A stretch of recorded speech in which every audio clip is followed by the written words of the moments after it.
Ryan Reynolds began to show interest in the craft of acting as early as primary schools when he first took part in a school play. Since then, he has not been able to give up the thought of becoming an actor in the future. He even managed to be a part of the TV series 15 Years Old after a while. True, for a while, due to financial problems and unwillingness to study on any unnecessary speciality for his soul, he began to work in a supermarket, as well as part-time bartending in clubs and on yachts. Eventually Ryan got tired of this life and decided to act. In 2002, he could already be seen in two popular comedies, Party King and Cat in the Bag. But the real success came after the release of the superhero film Deadpool, where Ryan Reynolds played the main role, for which he was even nominated for a Golden Globe Award. Ryan Gosling grew up in an atmosphere of constant parental arguments. They eventually decided to divorce when he turned 13 years old. Thus, his upbringing became engaged in his mother and older sister Mandy. Ryan's character was formed bad because of the eternal bullying of peers. He began to bring kitchen knives to school to throw them at his offenders. Afterwards, it turned out that Ryan suffers from attention deficit disorder,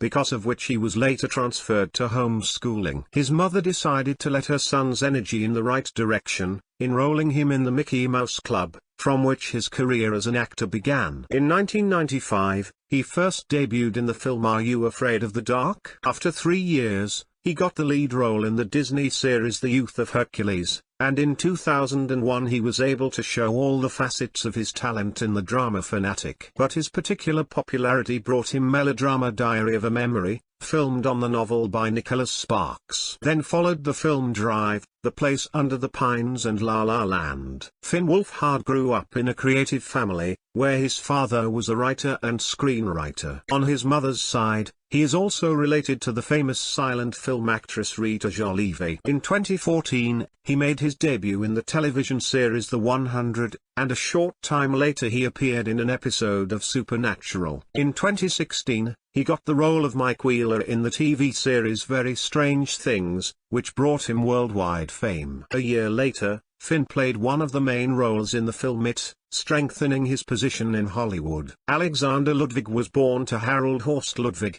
co-chairman of the Lionsgate board, and former actress Charlize Martin. From the age of 9 he started acting in commercials, not without the support of his mother. A little later he managed to get an agent who helped him get into the 2004 film Extreme Primate. A leading role he was able to get only 3 years later in the film Darkness Rising. But his main projects are considered to be Witch Mountain, The Hunger Games and the TV series Vikings. From an early age, Robbie Amell began to work as a model and periodically appear in films. His passion for acting awoke in high school, where he actively participated in school productions. All this led him to the Canadian Actors Academy, which allowed him to start a career in film. He made his debut in the 2005 film Cheaper by the Sea 2, but success came with the films Scooby-Doo 3, The Mystery Begins and The Simpleton.